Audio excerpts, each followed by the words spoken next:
Okay, my name is Dr. Pamela Wiley, and I have two daughters, one of whom works with me. Another one lives in Detroit, very proud of both of my daughters, and a grandchild, the apple of my eye. And I was born in Kewanee, Illinois, and my interests and hobbies, probably the thing I love more than anything in the world is traveling. So I've traveled all over the world and believe in traveling and experiencing the culture and the people, so I typically don't stay on the path with the average person. I don't travel in groups and tours. I don't do tours. So that's my hobby. Okay, great. Thank you. How did you get started in the business, and or what intrigued you to start in this field? I actually got into this profession quite by accident. I'm a speech language pathologist, and my sophomore year of college, my mother was kind of on me in terms of what is it you want to do, and it was at a time when we just wanted to be free. And that was typically my response. I just want to be free. And my mother said, there's a price for freedom, so we need to know what it is you're going to do. So I went through the college catalog. A, wasn't interested in whatever was in A. B, business administration, not interested in that, and got all the way down to speech pathology and audiology and said, I don't know what that is. That looks interesting. Took a class, and I had an African-American woman, first and only African-American professor I've had in my entire educational career since high school. And I wanted to be like her. She was amazing, and that's what got me into the field. Awesome. What would you do different, as well as the sacrifices you made to get to where you are? I don't think I would do anything differently. I really like the decisions I've made, and maybe it's being able to look at things that were not the best, and I don't see it as a negative. I see it as an opportunity for me to improve. So I don't see the negatives. But the sacrifices I made, I think just a lot of time, managing money well. I think that was it. Right. Who were your biggest influences, as well as mentors that helped you, if you had any? My biggest influence is my mother. And my mother was a civil rights leader in our little town in Kewanee, Illinois. And very, very active. And always working to make sure that the playing field was level. And she was also very strategic, very, very thoughtful, but also very encouraging. So you could never approach her with a problem that Mom couldn't figure out a way to help you solve. And it was a win-win for everybody. And so that's how I view life and all my experiences. So Mom was the one, and she was my greatest influence. Okay. How did you get funding, or what creative strategies did you use to execute your minimum cash flow? I worked for the school district 5 years prior to starting my private practice, and I saved, because I've always been one to save money. I saved $1,000 a year. So when I decided to leave at year 5, I had $5,000 saved up. And so I took my $5,000 and, very interesting, had $5,000 and was told by a master teacher, a woman that I also really looked up to. She said, I have a friend, and he's a wonderful older man. He's got money. He will help you. He'll help fund you. And I was like, oh, this is amazing. And the night before, we were to sign on the dotted line. I had found my building and everything. He called and he said, I'd like for you to come to my office. And I said, oh, do you have a question? And he said, I don't have a question, but I need you to come. And I said, well, Dr. So-and-so, we're meeting tomorrow with the brokers to sign the papers. If you have any questions, I'd rather get it out now so that tomorrow we know. And he said, you don't get it. I'm not going to sign for you without getting something from you. So if you want me to get that building for you tomorrow, then you need to be at my office at 5:30.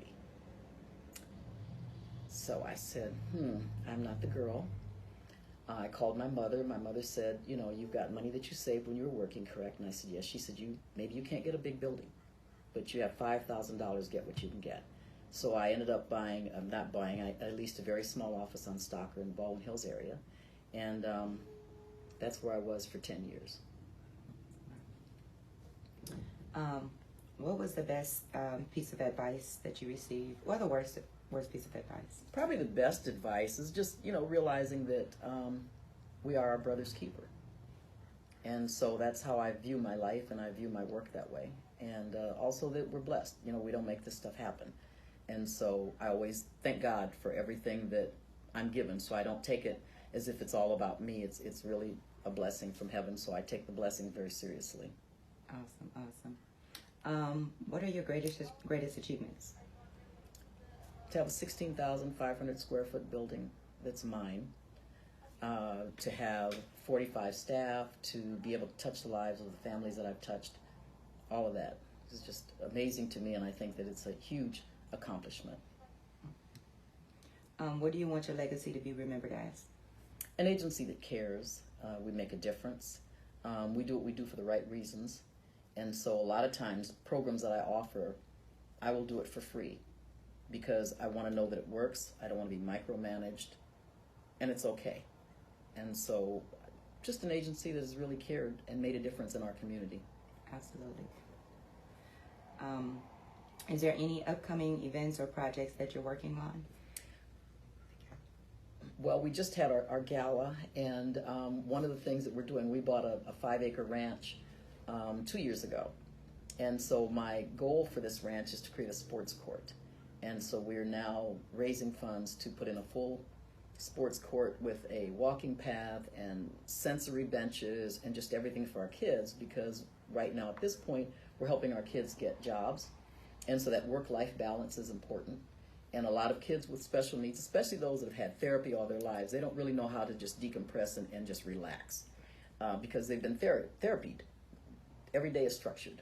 So to be able to now just kind of chill and just do what you want to do is really important, to be able to know that those kids can do that. So this ranch, the ranch with the sports court, is our newest project. What advice would you give, what advice would you go back and give your younger self? I don't know that there's anything differently that I would do. Just follow your heart, do what you do for the right reasons. We all want to make money. Money comes when you do the right thing. So opportunities present themselves, but you've got to be ready. And so being ready means spiritually ready, mentally ready, and then you always have to have money on the side, because when things come up like this building, you need to be able to say, I can do this. So, what advice would you like to give the community that's watching? I think that we are responsible for ourselves, and we can't wait on other people to do for us.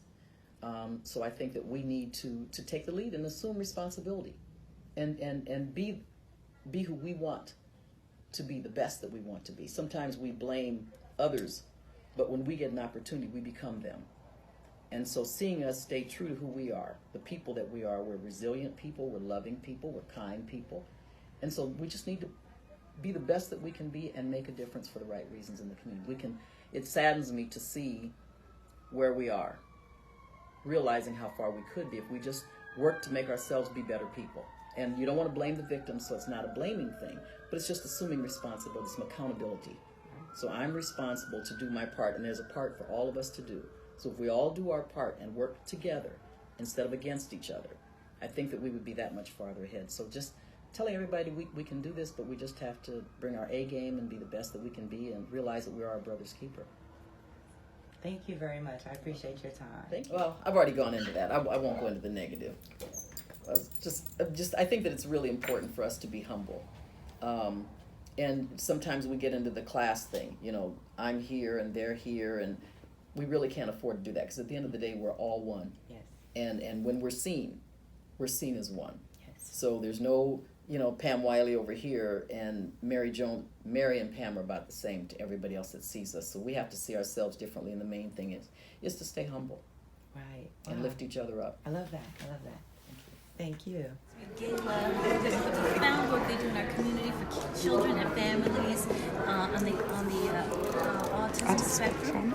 And I'm a big fan of Pam Wiley, Ashley Wiley, and all the crew, all the staff, and the board of this marvelous organization, really transforming.